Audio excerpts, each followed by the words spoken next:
Hello and welcome to Full Time Score with TC Ramokwase. And this is episode 9, man. Yeah, we're going forward. We're pushing on hustling. We skipped a week, but we're back this week. And this week, our focus is on the Barclays Premier League, the title race, mainly the title race. This is a follow-up video of a previous video which we did once, where we spoke about this is the race between Manchester City and Liverpool. And in that very video, I highlighted that the game that's going to be played in April, I believe in that video I said the 9th of April, but it was played on the 10th of April because they changed it due to television times and broadcasting rights and all that. So they tried to accommodate all the fans in the world, smart people those.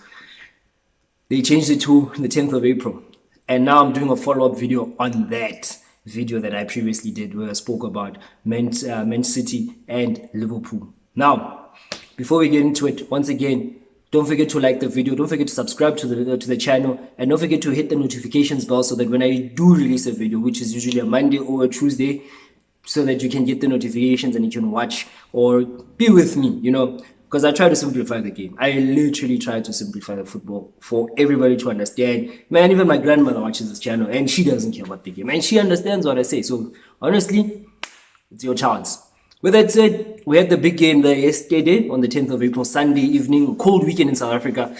The start of April, or rather start of autumn, very, very cold, still quite cold. It's probably going to be cold until August according to certain people, but it doesn't stop us. We still watch games, we just drink up our coffees and whatever we drink, warm drinks and warm food, and watch our sports. And yeah, man, last night or yesterday evening, we managed to see the two big teams. Now, context of this will then be, remember that Liverpool had to come back from behind because they had 2 games in hand and they won all the games. They came into this game, yesterday's game, with a run of 10 Premier League straight wins in the Premier League to be on level, to be 1 point behind Manchester City, which is perfect for them. Manchester City at the same time, they dropped a few points, opening the back door for Liverpool. As I said in my previous video, I thought it was premature, but man, I got it right for once. Liverpool managed to catch up the points. They were 1 point behind going into yesterday's game. Manchester City did flop a couple of times, giving Liverpool that backdoor opportunity, and hence we had the intensity of the match that we had yesterday. Now, the build-up to the match of this magnitude is always interesting, especially in English football, because there'll always be comparisons. Now, for those of us who've been watching the game, you have to go back 20 years back, not even more than that, probably when Wenger walked into the Premier League, I think 1996, 1997, the rivalry between Sir Alex Ferguson and Arsene Wenger, the rivalry between Arsenal Football Club, Manchester United Football Club, for those years where Arsenal had the fantastic French Revolution they had Patrice Vieira, they had Robert Pires, they had Kolo Touré, they had Jens Lehmann as the goalkeeper, obviously Thierry Henry, they had a strong team. Dennis Bergkamp, what a magician of a footballer he was. And then you go to Man United, that strong Man United, Peter Schmeichel, Roy Keane, Paul Scholes, Gary Neville, they had Jaap Stam at some point. You can even go back to Rio Ferdinand, Cristiano Ronaldo as a young 17, 18-year-old, Ruud van Nistelrooy, a young Wayne Rooney coming into the team. Those teams of that era, that's what gave birth to the product that you and I are having the privilege of enjoying in today's world, in today's marketing, which we now call the Barclays Premier League or the EPL or whatever you want to call it. Now, people feel the way they want to feel about it, but the reality is if there was not a rivalry between Arsenal Football Club and Manchester United, if there was not a rivalry between Ferguson, Wenger, we don't get what we have today. We really don't. The interest around that. And we don't have another rivalry that I might have to add. There was also a very good rivalry between the captains of those respective clubs in that era, Patrice Vieira up against Roy Keane. There's actually a documentary on that. That's how intense it was. Basically, the modern day version of that has become Liverpool and Man City. And for different reasons. I want to break that down for just a couple of minutes, then we'll go into the game. I saw a stat that interested me before the game. I saw something, I could be wrong, but I saw something that said in the past 3 or 4 seasons, Manchester City have accumulated something like 338 points and Liverpool have accumulated something like 337 points. That's how close it's been. Now, if you want to compare that era, United, Arsenal, to this era of Liverpool and Man City, the huge difference would then be the intensity. There was a lot of intensity with that one off the field. Wenger and Ferguson never really liked each other. They do now because they're old and grey and stuff, but back then they didn't like each other. The players didn't like each other. The clubs didn't like each other. There was always fights. There's a famous video of a fight in the tunnel leading to the game between Roy Keane and Patrice Vieira. Red cards, all sorts of nonsense going off. This one doesn't have that intensity off the field. You've got managers hugging and all sorts of stuff, players respecting and saluting each other game in, game out. But on the field, the rivalry has been intense. And I can say it began for me personally, following both clubs for the past 10 years or so. I'd say it began in 2014 when Liverpool lost the title, when Steven Gerrard slipped and Manchester City won the title by 4 points. I think that was more the starting of this rivalry, and it became more intense when Guardiola came in and Klopp came in, and it went a level up. The football quality, the quality of football we've been seeing between these two clubs for the past 3-4 seasons, absolutely excellent. Excellent. I mean, the last season where they competed like this, it was the same scenario where one team finished on 97 points, the other finished on 96 points. It went down to the wire, literally by a point. It's not often in world football you see a league go that way. And it speaks to the quality of both teams. Now, in that season, Liverpool went on to win the UEFA Champions League. Manchester City, unfortunately, didn't. And they're still hunting for that. Then the very next season, Liverpool blew everybody out the water and won the league with ease. Then the next season after that, Liverpool fell apart because they had like 11 to 12 injuries at once to almost senior players, especially senior centre-backs. They had no centre-backs last season. That's why whenever people ask me about this season, I always say, well, I feel like it was not one of those really stupid seasons where they didn't have centre-backs because they didn't invest. This season, they fixed it. We'll talk about that. Manchester City last season, again, did what Manchester City did. Got their title back, and they absolutely stormed it. This season, here we are. Talking about the game now. What a game it was. Great game. Manchester City once again starting fast. As always, you're the home team. It's expected. They start fast, high press, 6 minutes, they get a deflected goal. We can say what we want. They always say, son, put it on target. The rest will sort itself out. And that's exactly what Kevin De Bruyne did. He put it on target. It takes I think it took a deflection of Joe Matip or someone of those players. Goes in 1-0. They deserve the lead because they started fast. One of the trends I've always picked up between these two teams, particularly in the Klopp and Guardiola era, whenever they play each other, even in the first game at Anfield, I picked up one thing again and again and again. Whenever they won the ball, this is Man City. 1-2 passes, Kevin De Bruyne is looking for a diagonal ball to hit behind either Trent Alexander-Arnold or Robertson. That's Andrew Robertson. They're looking for that because they know Liverpool's defense plays a high line, which I was screaming at against last night. And they know that particularly the two fullbacks, left and right, which I think are the best fullbacks in world football, they like to press high because they are part of the attacking. They overload. They help the midfield, or so to speak, you'd want to say it's either midfield or the attacking three by overloading. Once they do that, and if you win the ball in transition, you just hit a diagonal ball, and immediately Sterling had space. On the right or on the left, Sterling had space. On the right, Foden had space. Whoever was, because they swap around, so generally you don't know who's playing where.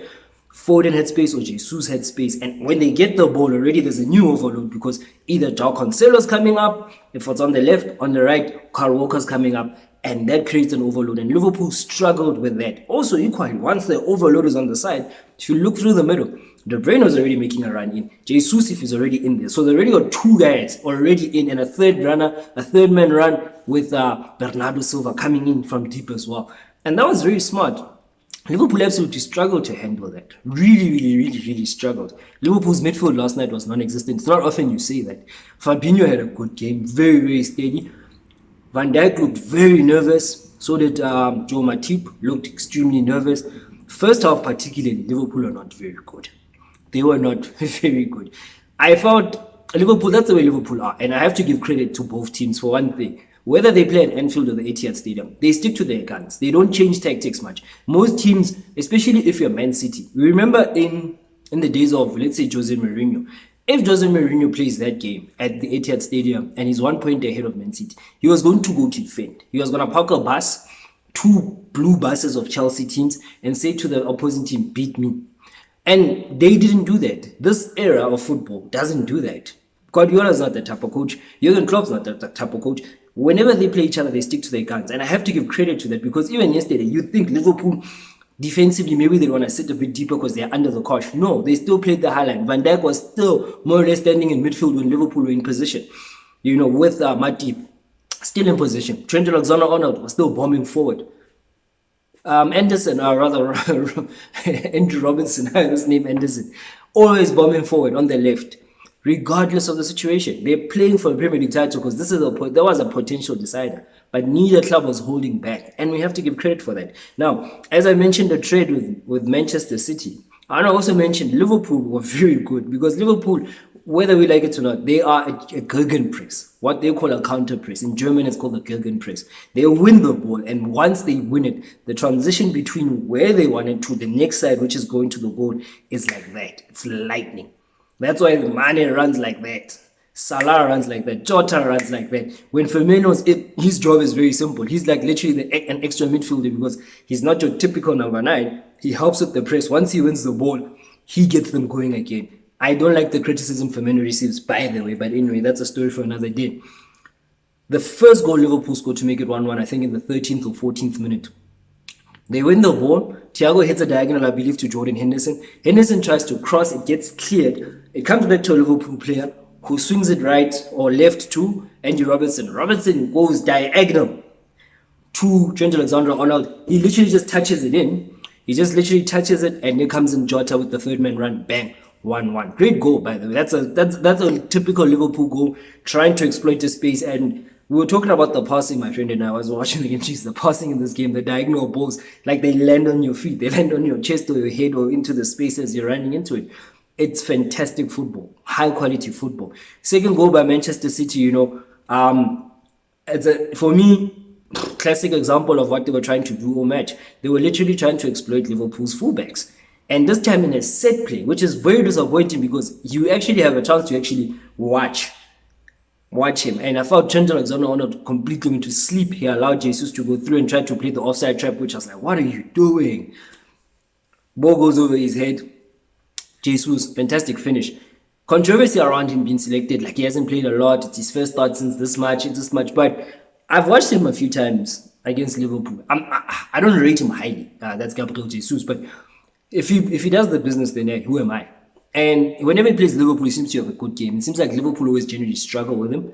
I really hope for his sake that he can continue the form into the end of the season because now they've got 7 games and every game now is a cup final. And I hope he carries the good form because he has been in good touch for Manchester City. Second goal by Liverpool. Liverpool come back. I'm not sure what happened. I guess the Man United supporters and players used to call it the head riot treatment, where you walk into halftime and Sir Alex Ferguson is absolutely blowing hot air in your direction. And I think Klopp probably did that. He blew hot air at those players. And you could see in the second half, they came after it. And once they got their foot on the ball, once they seemed more calm, started passing it around, they created a great goal for Sadio Mane, who I thought Sadio Mane, for me, from a Liverpool standpoint, was the man of the match. Kevin De Bruyne was the man of the match for both sides. He was excellent. But Sadio Mane for Liverpool was the man of the match. I was disappointed in Mo Salah. Very, very, very poor. On the other side, you can go too far as saying Kevin De Bruyne had a storming game. Him and Bernardo Silva did a good job in the midfield there as well. Very, very good. Another guy who had a good game was the defensive players there. Rodrigo for Man City had a good game. Very, very good game. Made sure he gave the likes of Thiago and also when Henderson was on, no space to really create. They cancelled each other out, literally. And as I mentioned, credit to both teams. Played the game, didn't quit, played their games, didn't try funny tactics of we're going to defend or this. They stuck to their guns. And that's credit to both coaches, first and foremost. Secondly, to the players, the intensity of that match. That match was literally incident free. I mentioned the rivalry when the Premier League started. There was always fights. Now we love that. I love seeing that. I love a scrap. Everybody knows that. But sometimes when these scraps, they overtake the game because someone gets a red card and it ruins the football match. These guys didn't really do that. Fine, I think Fabinho and Thiago walked the thin line. I think they could have got red cards, by the way, but we didn't see that. Another incident with the new VAR and the way VAR does its offside, unlucky. Sterling gets through 1-on-1, bang, 1-0, 3-2. His shoulder was ahead. His head and shoulder were ahead, and it's nowadays considered an offside according to VAR. Tough one. Yeah, so basketball players, Joel Embiid coming out and complaining that VAR is crap, all of that. Good, but that's what we bought VAR for these types of stuff. It puts the game into perspective because If we don't have what 5 years ago, that's a goal, and that's 3-2 Man City was. I don't think Liverpool would have gone back in that position of 3-2. Man City win the game, they go 4 points up. It's literally the doors shut on Liverpool's title hopes, in my opinion, in that case. But it didn't happen. It didn't happen like that. It's 2-2. And that's the game. I liked it. Great game. Great atmosphere for once. I mean, I never rate Ethihad Stadium as a stadium that creates atmospheres. The stadiums that the football matches you watch, even in South Africa, you watch in Europe, like Anfield, sometimes Old Trafford when it was really bouncing, sometimes Selhurst Park, Crystal Palace.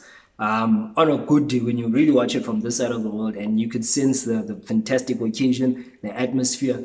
Etihad has never been that type of stadium for me, but yesterday, it was there because I believe the fans picked up that this is a very, very important game for their team, and rather against a team that's really been a pain in the ass. Liverpool have been a pain in the ass for Man City because if Liverpool are not there, Man City absolutely dominate the Premier League with ease. Last season, they won the league easily.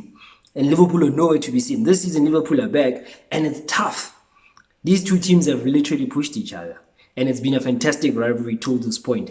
Going forward, I imagine a lot of people were saying Man City should be happy with the point. I think they should be disappointed because they took the lead twice. Okay, they got the offside goal. They took the lead twice, and Liverpool came back twice. And I'm not saying City didn't do well, but it's a game they would have liked to win so that at least they can somehow kind of have one hand on the trophy because their nearest rivals is Liverpool. And if Liverpool are 4 points behind them with 7 games to go, Man City are just too good of a football team to drop 4 points, in my opinion, especially with the running they have. They have the more easier schedule as compared to Liverpool. Liverpool still they've got United at home, they've got Everton at home, they still got Tottenham at home, they still got, I believe Aston Villa is also involved in that one, Newcastle as well, who are an up-and-coming team. Manchester City don't have that. They've got Leeds, I think Newcastle, a few other teams that they can be potential banana slips, but they are more likely to win. Liverpool have a trickier end of fixture. So if Man City were going into those fixtures 4 points up, it's done. But they're going 1 point up. And I still think they're kind of halfway there. I don't see them dropping a point or two. But this is the Premier League, and this is the beauty of it. This is the beauty of what we do, what we watch, what we love about the Premier League is that no one can predict it. We never know what might happen in a couple of weeks because this coming week is the FA Cup. Again, Liverpool, Manchester City, this time at a neutral venue at Wembley. 50% of fans. Let's see how this one goes as well. This is a cup game, so no draws. Someone has to lose, someone has to win. It'll be interesting. Back to the point. These two guys are now separated by 1.7 games to go. Liverpool, as I said, tougher schedule. When I look at the schedule, I believe that Liverpool are still good enough to beat all those teams. We've seen that before. I still think Liverpool can win all those matches and give it a run. Manchester City, when I look at their schedule, same opinion. They can win all these games. And if Man City win all their games, they're done. They've got the league title again. Pep Guardiola's going to celebrate. Klopp is going to be like, so close yet again. So close yet again.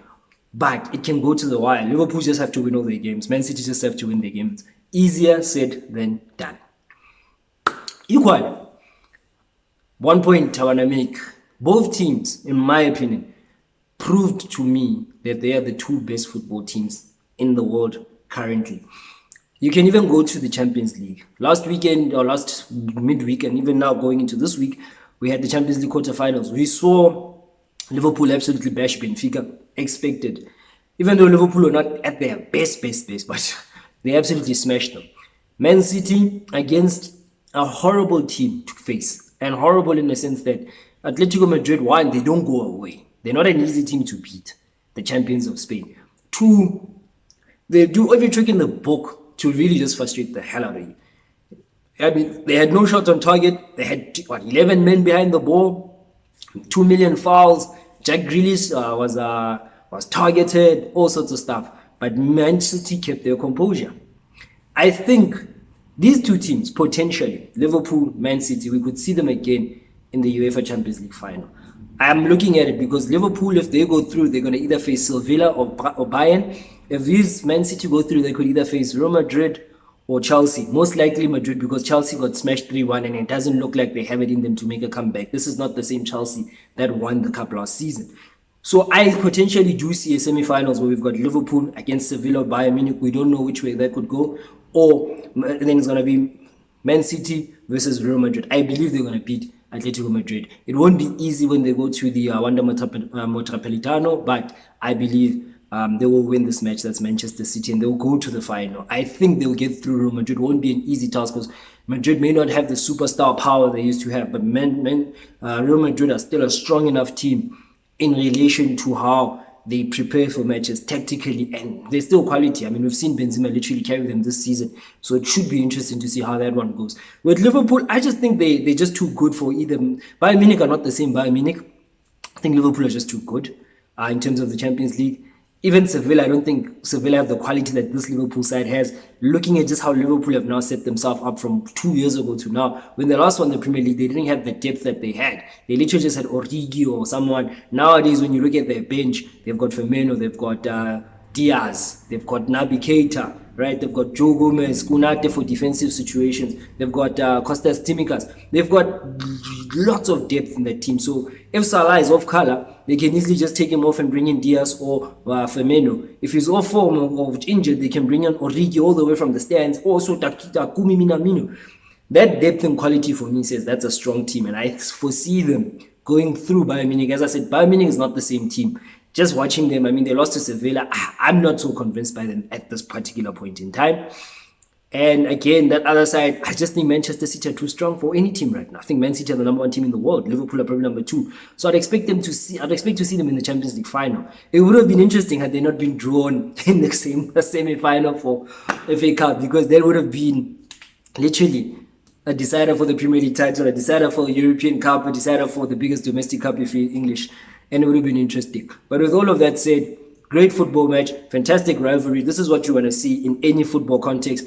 2 competitive teams, toe-to-toe, season in, season out, toe-to-toe, fighting it out. It was a great game, 2 great coaches, 2 great teams, 1 really, really, really historically great club, and 1 really, really great up-and-coming football club in Man City. I love what I see. This is what football is all about. Thank you for joining, and we'll be back again next week.